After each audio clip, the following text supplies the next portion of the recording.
volta com o nosso Gazeta Entrevista especial de Natal, nesta noite tão linda. Quero aqui, novamente, apresentar os nossos convidados, Padre Máximo Lombardi, coordenador da Diocese de Rio Branco, Pastor Cid Mauro, teólogo, pastor da Igreja Congregacional, e o nosso anfitrião, Pastor Jairo Naval, da Igreja Adventista do Sétimo Dia. Padre, pastores, muito boa noite. Noite feliz, né? Boa noite. Sejam bem-vindos a este programa todo especial. Programa especial. Poucas vezes nós fizemos o Gazeta Entrevista fora do estúdio. E na noite de Natal, esta é uma das ocasiões em que nós nos damos a esse luxo de sair do estúdio e fazer um programa especial com o Estação Coral, que já nos abrilhantou de forma tão linda com uma de suas canções. Mas eu quero começar falando desse significado do Natal. Hoje nós temos uma vida, Padre, muito corrida. As pessoas poucas vezes param para refletir sobre o verdadeiro significado da mensagem da cruz e da vinda do Filho de Deus. Cada vez mais nós falamos de laicismo, de materialismo, e o Natal toma proporções cada vez mais comerciais.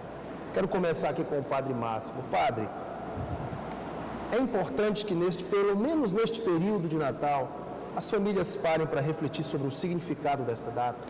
Olha, o significado desta data é este Deus que é um Pai maravilhoso, enviou o seu próprio Filho, o Verbo, a Palavra Eterna, para se tornar um de nós, carne.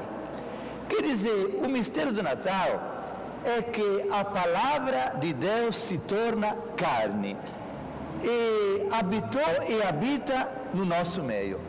Quando você, Alain, acredita nisso, sua vida se transforma, a família realmente se alegra. Qualquer pessoa, embora passando pela tempestade mais complicada de sua vida, vai concluir com esta grande verdade: eu não estou sozinho, Deus está no nosso meio, está ao meu lado, Ele é o meu Salvador. Com a fé em Jesus presente, que é o Filho de Deus, realmente qualquer pessoa poderá enfrentar todo tipo de dificuldade. Padre Jairo, o cristianismo alcançou mais de 2 bilhões de pessoas, pelo menos, é o que os dados indicam. Jesus não teve um exército grandioso e Jesus também não tinha o poderio econômico e nem um poderio de mídia. A sua mensagem foi uma mensagem poderosa que transformou vidas. Como é que se explica esse fenômeno?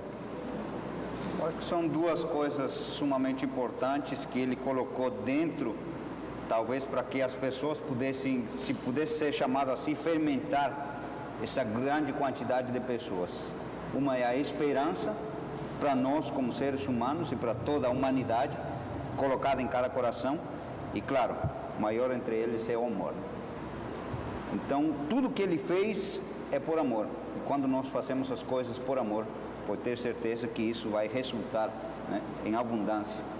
E isso é o conhecimento desse maravilhoso Deus, como disse o Padre. Realmente ele veio nascer, estar aqui conosco, se tornar um de nós. Tudo por amor. Pastor Cid Mauro, Jesus ele veio com uma mensagem totalmente diferente da dos religiosos da época. Os fariseus, os saduceus, os escribas e os doutores da lei.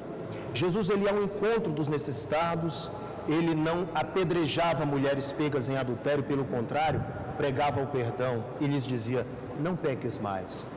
Por que essa pregação de Jesus causou tanta polêmica?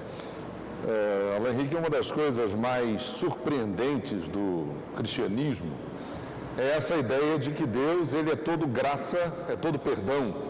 Há um trecho na Bíblia que diz: Deus estava em Cristo reconciliando consigo o mundo, não imputando aos homens as suas transgressões. Então, Jesus não vem jogar na nossa cara o nosso pecado. Isso é uma realidade já que a gente não suporta, a gente tenta disfarçar, é o verniz social, né? A história de Adão, quando a Bíblia diz que ele tentou esconder o seu pecado, tentou responsabilizar a sua esposa. Então a Bíblia diz que a graça de Deus é suficiente para que Ele venha nos resgatar dessa condição. Então é surpreendente a mensagem, talvez a única religião que fale desse modo. Um Deus que, por sua graça, quer resgatar o pecador da sua condição e não jogar na cara dele toda a sua maldade, todo o seu pecado. Até hoje, padre, o judeu tradicional que pratica o judaísmo, ele não aceita Jesus como o Messias. Como é que o senhor avalia isso? Bom, infelizmente acontece isso. Inclusive o apóstolo Paulo, ele acha que isso é um verdadeiro mistério. Mas a aceitação de Jesus, inclusive, é misteriosa, porque depende da fé. A fé é um dom de Deus. Então, a Bíblia diz, sobretudo o Evangelho de João, que a palavra de Deus se tornou carne e habitou no nosso meio, mas os céus não a receberam. Quer dizer, os céus, os judeus, foram os primeiros a não receber Jesus, mas continua sendo um mistério, porque Jesus, como dizia o pastor Cid Mauro, é cheio de misericórdia, de amor. Então a gente se pergunta, por que uma mensagem que toca o coração pode ser excluída da nossa vida, rejeitada? Mas tem um significado também, porque através da nossa rejeição, nós podemos concluir que Deus não se cansa de perdoar e de correr ao nosso encontro. Este é o grande mistério de amor. Uma coisa tremenda é que os livros do Antigo Testamento, pelo menos 400 anos antes de Cristo, quando a gente faz esse lapso temporal entre o Antigo e o Novo Testamento, já profetizavam sobre o Messias, pastor Jairo. Qual, na sua opinião, é a profecia mais contundente do Antigo Testamento sobre a vinda de Jesus? Acho que a primeira profecia bíblica que nós encontramos está em Gênesis capítulo 3 e o verso 15, dando e falando sobre essa esperança.